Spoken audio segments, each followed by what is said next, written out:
You've been reaching for bags of potato chips or an extra cup of coffee lately? You're not alone. But because a strong immune system is one of our best defenses against illness, Julie Thompson invited holistic nutrition consultant Jennifer Matney to advise us on how to make healthy choices during stressful times. Jennifer Matney, it is so nice to see you again. How are you today? I'm doing well. Thank you so much for having me. Thank you for being here. Now, in this very unusual time that we're in, I know that what we eat is really, really important to help our immune system, and we're probably not doing things we should be doing. So can you address food and the immune system and the importance of it right now? Absolutely. I will say from the get-go that no one food or one supplement, even if it's natural, whole food based, is really going to keep you from getting, it's not going to give you immunity from all infections or illnesses. But what you want to focus on is a whole foods based diet. High quality organic fruits and vegetables, high quality meats, high quality dairy, if your system can process that. You think of the big ones are vitamin C, zinc, echinacea. One of my favorites right now is actually garlic. The main component of garlic is allicin, so it's antibacterial, antibiotic, and you eat 1 to 2 raw organic cloves a day. It doesn't sound pleasant, I understand that, but it will help your immune system during this crazy, crazy time. Now, is it true that most of your immune system happens, the strength of it is because of what's in your gut? Is that factual? Absolutely. That's a great point. So one of the things you can also do is take probiotics. When you talk about the gut microbiome, there are friendly bacteria there and there are not so friendly bacteria there. And the not so friendly bacteria are there all the time. So taking probiotics, which is more friendly bacteria to help us digest our food and keep us healthy, keep our gut healthy, that can be an important thing you can do at this time as well. And I've heard that if you're on a course of antibiotics, then it's really important to supplement with a probiotic at the same time. And even if you're not on antibiotics, it's good to supplement with probiotics. But that possibly taking probiotics, like gummy probiotics, isn't probably the best probiotic. So what would you recommend as good probiotics to take? Sure. So I would recommend a probiotic. I typically recommend the refrigerated ones. I think they're going to be more potent in your system. I would also recommend for someone who's on antibiotics currently to take the probiotic as far away from the antibiotic as you can. So let's say you take the antibiotic at 8 in the morning, take your probiotics at 8 p.m. In order to get the benefits of those before they're then, killed off with everything else as you take your antibiotic regimen. I will also say one thing you can do to build up the processing of the probiotic in your body is you can actually take it with something that's called a prebiotic. And that's usually just a starchy fiber that helps to get the probiotic into your gut, and it actually feeds the probiotics so that they survive in your gut when they get there. That would be my recommendation for that. And when you said it refrigerated, is that like yogurt? I mean, what is a refrigerated probiotic? Sure. So there are actually probiotics. If you go to a health food store, you can find probiotics that are on the shelf, and you can find some that are in refrigerators. They have small refrigerators there for those. But you make a good point. There are probiotics in whole foods like yogurt. I absolutely recommend to get one without sugar in it, right, if you can stand it. You can add nuts and berries and the like, but if you have one that has a lot of sugar in it, you're maybe not going to get all the benefits from the probiotics themselves. I would also recommend other fermented foods like sauerkraut or kimchi. If you like a little bit spicier foods, you can eat things like that have the whole foods probiotics in them as well. Okay. What should we stay away from, either food-wise or activity-wise, at this time of great stress? What should we be avoiding? Sure. I would say it's an incredibly stressful time for many people right now. We don't know what's going to happen day to day. Maybe a lot of people are at home, they're feeling overwhelmed. The news is overwhelming to watch. So for purposes of your mental health, I would recommend avoiding stimulants, which is going to be caffeine, sugar, alcohol. Those things are going to make you feel incredibly unbalanced. They're going to unbalance your mood. Another thing that goes along with that is actually artificial sweeteners. Many artificial sweeteners are mood imbalancers. So if you see that in your food, you read your nutrition label, you know what you're looking for, you might want to not indulge in those things at this time.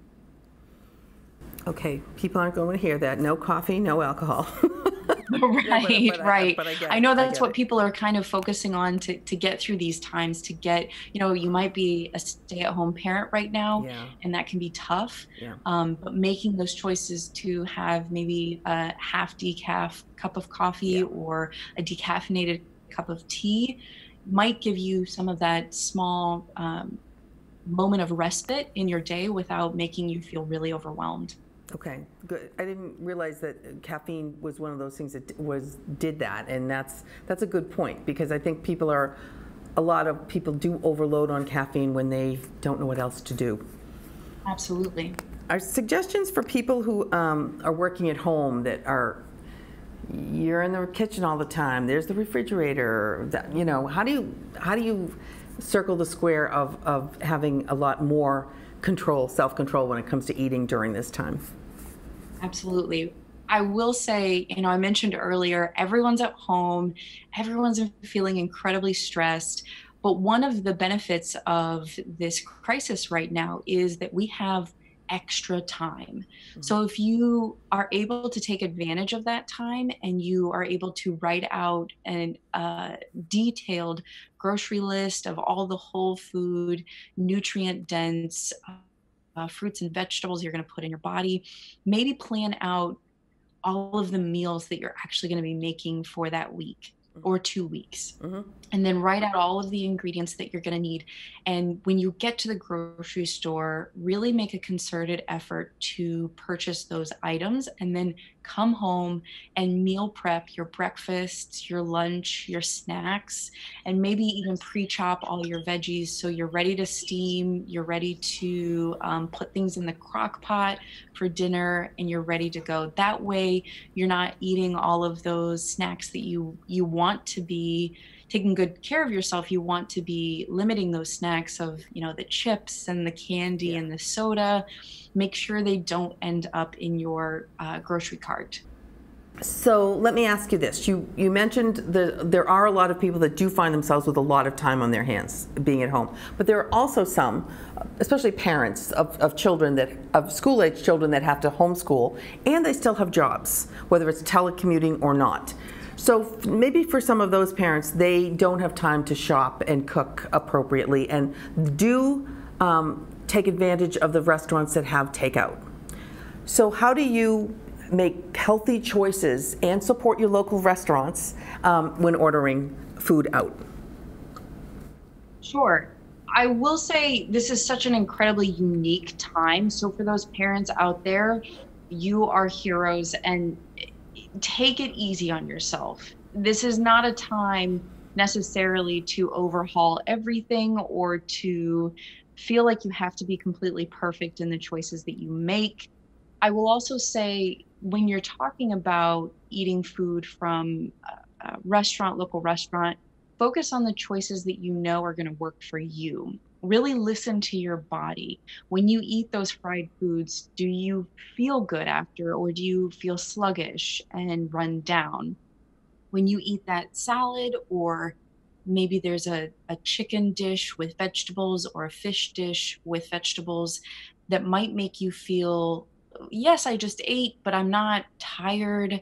I'm not unfocused. I still have the energy to run around and make sure my kids are safe and healthy and staying in school online. Mm-hmm. But for the most part, it's really important to temper that frustration or that shame or that guilt with overeating, and just take it easy on yourself for the time being. Okay, so Jennifer, the last thing I want to talk to you about is sleep. during this time of great stress and maybe not eating well and trying to eat better, and the sleep factor it must be huge when it comes to stress. Can you talk about stress for adults and the difference of that and the stress for the children? Take it away. Sure. Right now, if you are having trouble sleeping, you're not alone. Many of my clients are reaching out saying, how do I support my sleep? How do I make sure I'm getting enough sleep? And it's really important to make sure that you do get enough sleep. Sleep is incredibly important for our immune system. So if one of those things you're concerned about, which most of us are, is getting sick, you definitely want to make sure that you are maybe creating a sleep regimen so you know what time you're going to be getting ready for bed, brushing your teeth, maybe taking a bath if you can, putting the screen away and getting relaxed, getting into bed. So one of my first recommendations is sleep regimen for individuals that are struggling right now, because sometimes it's just that easy. Another thing that you can do if you're looking for a natural supplement is melatonin, or something called 5-HTP. It's actually the precursor to serotonin, the neurotransmitter. So it helps people ease into sleep. When you're feeling stressed, like we all are, kids, adults alike, you're going to have trouble with sleep. So one other thing I mention is working on that self-care that we're really all going to need daily under the barrage of stress we're currently dealing with. And self-care can be different for everybody, but it just means taking a small moment for yourself to have a moment of peace and quiet in your day. That might be a hobby that you have, that might be getting out and getting active and going for a run if that's something that you enjoy. It could be enjoying a cup of tea or a quiet cup of coffee in your morning. Whatever you can do to take time for yourself is going to be incredibly important for your mental health, your sleep health, and your immune health. All good advice also. And the last thing I want to ask you is about breathing. And you said a lot about listening to your body. I've noticed, I know even some people that I work with, they tend to be more tense. They hold things harder. Their shoulders are crunched up more. When you say listen to your body, you really need to stop and actually listen to your body. And I find that if you take a big, huge, deep breath, you realize how tense sometimes you are. Absolutely. Absolutely. I also recommend, there are meditation apps that will kind of help with that. So there's one specific one that I use called Headspace, and they have guided meditations, which is why I like recommending them to my clients, because a lot of people don't know where to start with meditation, and that's okay. Right. It's a hard thing to stop your thoughts from running away from you. So having someone to guide you is incredibly helpful. Yeah. But just like you said, being aware of your body, there's practices you can do where you tense different parts of your body and let them go. And that will really help for you to be aware of where you're holding tension, Right. and to relieve that tension so that you relieve that stress. Oh, great advice today. Thank you so much, Jennifer. It was wonderful talking to you, and I'm sure we will have you back to talk again. Thank you. I would love to. Thank you so much for having me.